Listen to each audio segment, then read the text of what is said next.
فيروس كورونا الذي يضرب من جديد وتزايد مع تزايد حالات الإصابة بفيروس كورونا في السعودية الذي أثار حالة ذعر وقلق بين السكان خاصة في مدينة جدة حيث تم تسجيل 11 إصابة بالفيروس. للتوقف عند حقيقة الأمر ينضم إلينا عبر الهاتف الدكتور زياد أحمد ميمش وكيل وزارة الصحة السعودية للصحة العامة من الرياض. صباح الخير دكتور، خلينا نبتدي منك نفهم كم عدد الحالات المصابة، وهل صحيح ما يشاع أنه في من الطاقم الطبي المسؤول عن هذه الحالات أيضا مصاب؟ صباح الخير. طبعا اولا اود اني اطمن الجميع. فيروس الكورونا فيروس حديث يصيب الجهاز التنفسي وهو مماثل للفيروسات الاخرى زي الانفلونزا وغيرها من الفيروسات. طبعا الاعراض اللي تسبب هذا الفيروس يعني تتدرج من اعراض بسيطه تصيب يعني باعراض خفيفه من الام في العضلات وارتفاع في الحراره الى التهاب تنفسي شديد. نعم.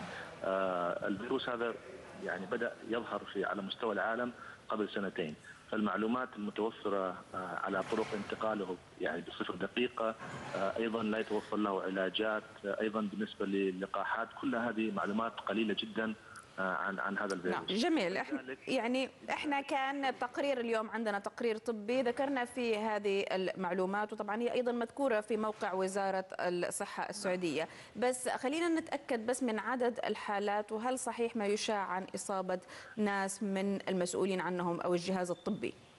طبعا احنا الوزاره وضحت هناك اصابات، وذكرنا انه في 11 حاله سجلت، وايضا هناك مسوحات مستمره. نعم.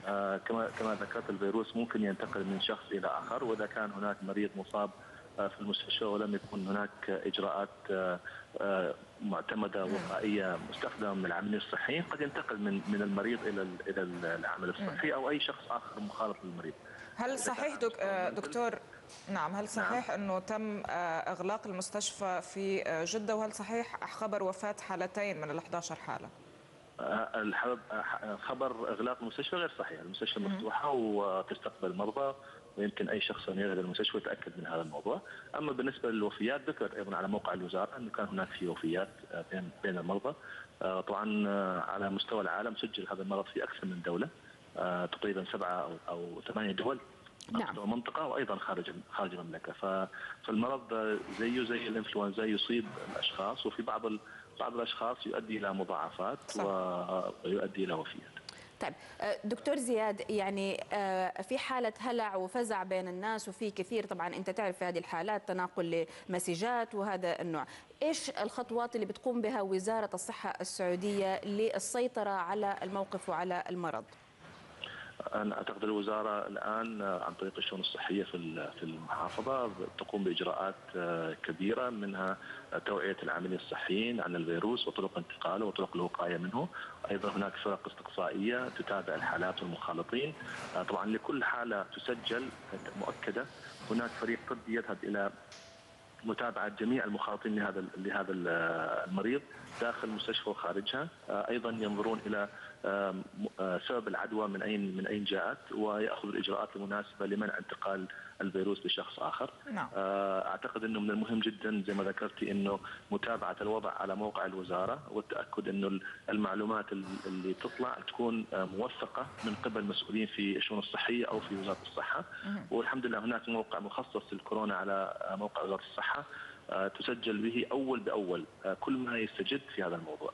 وأنا طيب. أشجع الجميع أنهم يتابعوا الموضوع هذا من الموقع ولا يتابعون عن طريق الرسائل اللي توصل من أشخاص مجهولين. طيب دكتور، ما سبب عودة الفيروس لإصابة المرضى أو الأشخاص من جديد؟ يعني جت فترة اختفى ومرة أخرى يعود لنسمع عن حالات إصابة، يعني كيف تفسر ذلك؟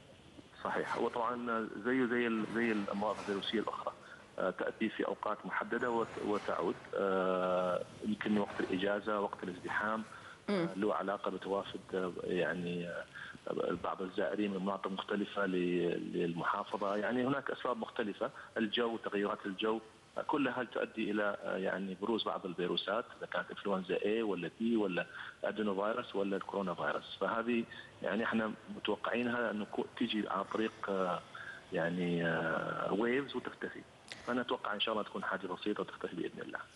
طيب دكتور، كم عدد الإصابات يعني في المجمل في السعودية ككل الآن اللي بتعاني من فيروس الكورونا؟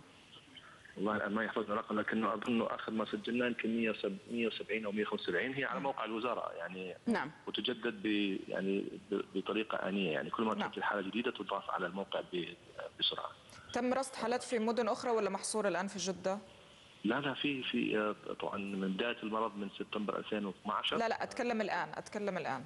اي نعم في الرياض وفي مناطق اخرى، يعني اعلن امس عن 4 حالات في الرياض مسجله على موقع الوزاره. نعم. فقصدي انه لم يتغير الوضع. شكرا للدكتور زياد أحمد ميمش وكيل وزارة الصحة السعودية للصحة العامة، كنت معنا عبر الهاتف من الرياض، وكان الحديث طبعا عن فيروس الكورونا.